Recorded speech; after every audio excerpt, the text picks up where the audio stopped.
Welcome back to the deep dive. So our whole mission here, as always, is pretty simple. You give us a stack of sources, we do the digging, and we pull out what you actually need to know.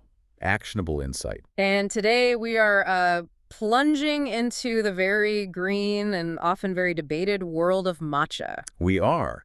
And this deep dive is specifically for you, Elton. That's right. So, Elton, just to recap for everyone, you're 71, a stroke survivor, and you're really focused on a mostly plant-based diet. And your routine is great. 2 cups of coffee to get going, then you switch to a chai and white tea blend, and later on a lemon ginger tea. And your question, which is a fantastic one, is basically this. Is there any real science-backed benefit to adding a teaspoon of matcha into that daily routine? Right, and we're going to look at the hard science. We're focusing on gut health, brain health, heart health, and we're definitely going to tackle that claim about L-theanine. Oh, yeah, the idea that it somehow tames the caffeine. Exactly. Does it really work? Okay, but before we get into any of that, we have to make one thing crystal clear. For you, Elton, and for everyone listening. Yes. A non-negotiable rule. When you say white tea, you mean the actual tea leaf, Camellia sinensis. You do not mean tea with milk in it. And that is so critical. The sources are incredibly consistent on this. Adding dairy milk to tea, any tea, matcha included, is just counterproductive. It actually works against you. It does. The proteins in the dairy literally bind to the antioxidants, the catechins, and just neutralize them. They can't be absorbed. So, Elton, you're already on a plant-based diet, which is perfect. You're already winning. But for everyone else, that is rule number 1. No dairy in your tea if you want the health benefits, period. Okay, let's start at the top. The big marketing claim is always about nutritional density. Why is matcha supposedly so much better? I mean, if it all comes from the same plant as your white tea, what's the big deal? Exactly. What's the difference? Well, it really comes down to 2 huge changes in how it's prepared. It's about how it's grown and how you consume it. So think about your normal cup of tea. It's an infusion. You put the leaves in hot water, the good stuff dissolves into the water, and then what do you do with the leaves? You throw them out. You throw them out. You're throwing out all the fiber, all the insoluble parts of the plant. You're just drinking the flavored water, basically. Precisely. Now, with matcha, first, the plant is grown in the shade for the last few weeks. This forces it to produce more chlorophyll and, really importantly, more of those amino acids like L-theanine. Okay, so that's step 1. Step 2 is that they take the entire leaf, grind it down into this incredibly fine powder, and you whisk that powder into your water and drink the whole thing. The whole leaf. The whole leaf. You're not throwing anything away. So because you're actually eating the plant matter, the concentration of everything just goes through the roof. The fiber, the vitamins. Exactly. It's what we call the whole leaf advantage. You're getting things that aren't even water soluble, like certain carotenoids, dietary fiber, and fat soluble vitamins like vitamin K. And the numbers on this are pretty wild. They are.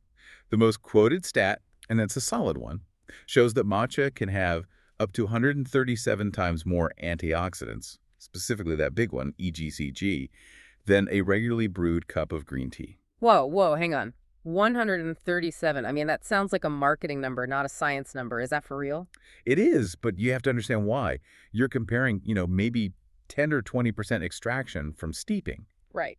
To consuming 100% elite. So the math just, it just works out that way. It's a huge difference. And compared to, say, the lemon ginger tea you drink in the afternoon. Oh, there's no comparison. Herbal teas like lemon ginger are great for other things, hydration, soothing qualities, but they just don't have the same level of polyphenols and minerals as the Camellia sinensis plant. So for you, Elton, adding that teaspoon of matcha isn't a small tweak. It's a fundamental upgrade to what you're already doing. It really is. Okay, so that leads to your next question. You mentioned mixing it into your chai and white tea blend. Is that a good idea? Or should it be consumed on its own? No, that's actually a great idea. The sources say that mixing it is a really smart way to do it. Why is that? Well, for one, you can create some really interesting synergies with the compounds from other teas like black or oolong. But also, let's be honest, the flavor of straight matcha can be pretty intense. A little grassy. A little grassy, a little strong. So blending it can make it much more palatable, which means you're more likely to stick with it. Makes sense. But this brings us back to preparation, and we have to hammer this home again. The milk issue. We have to. If you're going to make a matcha latte and you want the health benefits, you have to use a plant-based milk. And are some better than others? Yeah, you want to go for pure, unsweetened options. Things like almond, cashew, maybe a good organic soy. things with lower protein content. And what should we avoid? Definitely stay away from the sugary grain milks like oat or rice milk, Yeah. and be really careful with the barista blend versions. Ah, because they add oils and stuff to make it froth better. Exactly. Oils, emulsifiers, things you just don't need that can interfere with absorption. Just keep it clean and simple. Which brings up quality. I mean, if you get bad matcha, it's bitter, and then you're tempted to add sugar, which defeats the whole purpose. Quality is everything. You really want to look for ceremonial grade. It should be a super vibrant, almost electric green. The powder should be incredibly fine, like talc. And it tastes different, right? Totally different. Smoother, a little sweeter, has that umami flavor. If your matcha is bitter and yellowish green, it's probably low-grade culinary stuff, and it won't have the high amino acid content we're about to talk about. Okay, let's get into that. Gut health. This was a big one for you, Elton. Is there research that shows matcha does something different for the microbiome than just regular tea? Oh, yes. This is where that whole leaf advantage really shines. We looked at a specific human study randomized double-blind where people consumed matcha green tea or MGT for just 2 weeks. Only 2 weeks. That's not a lot of time. It's not, which makes the results even more impressive.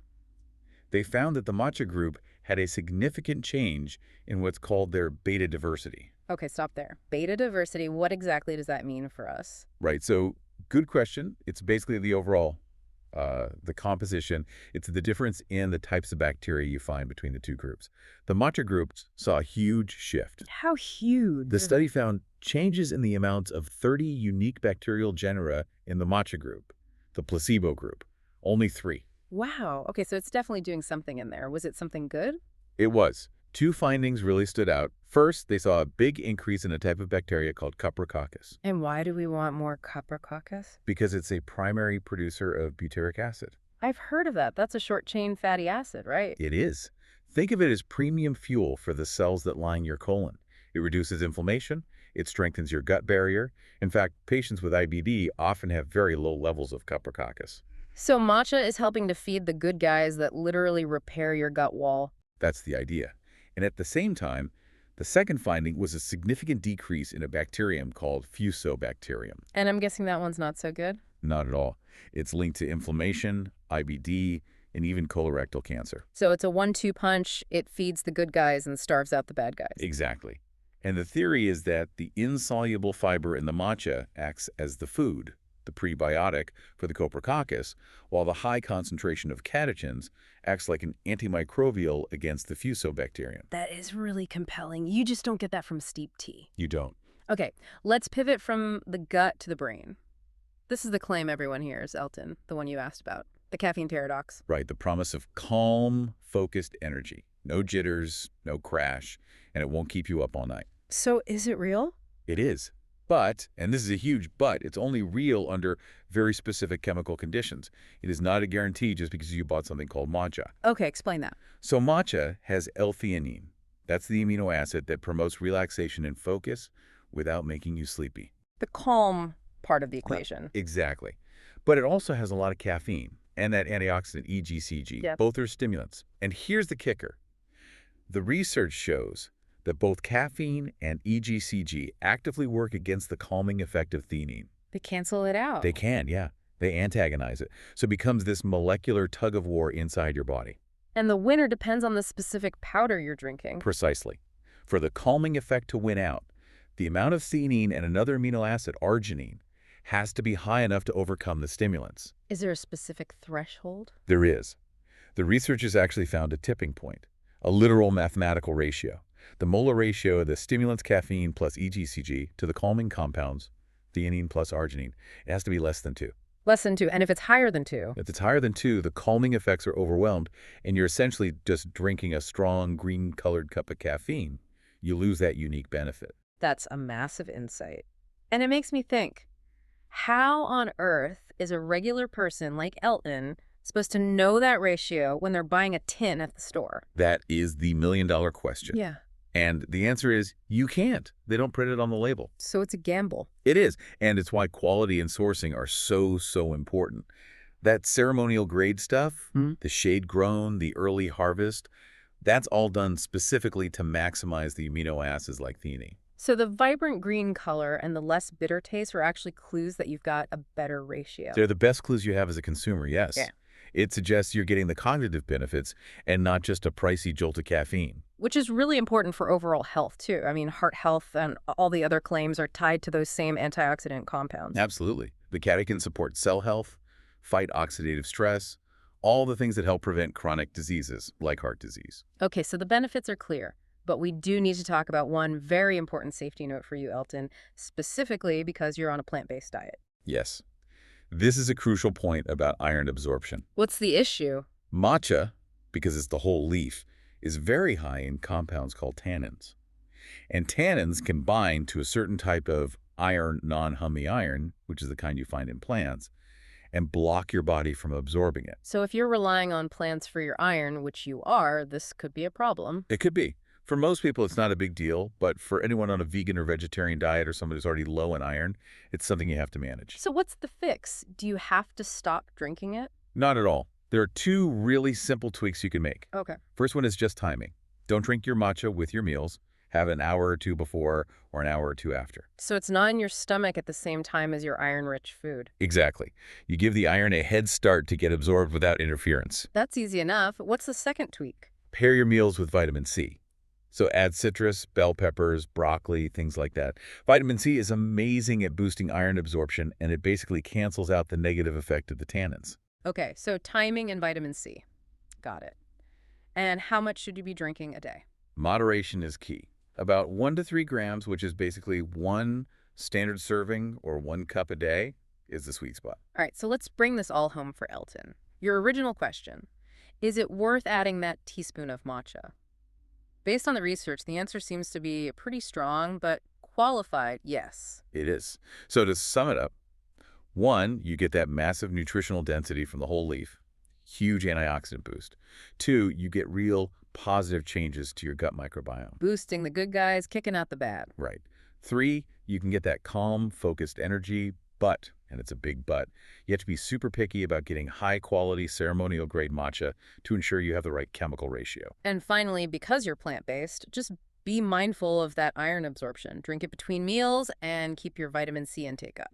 And that kind of brings us to the final thought, the thing to really chew on here. The deep dive reveals that the question isn't just, does matcha work? It's, does the matcha you just spent your money on actually work? Right. That amazing calming energy isn't a property of the powder itself, but of a very specific and probably more expensive version of that powder. It really forces you to ask, am I getting that unique, focused lift? Or am I just paying a premium for a high caffeine jolt that happens to be green? A great reminder that the benefits are in the details, not just the label. That's all the time we have for this deep dive. We hope this gave you the shortcut you needed. Until next time. Happy brewing!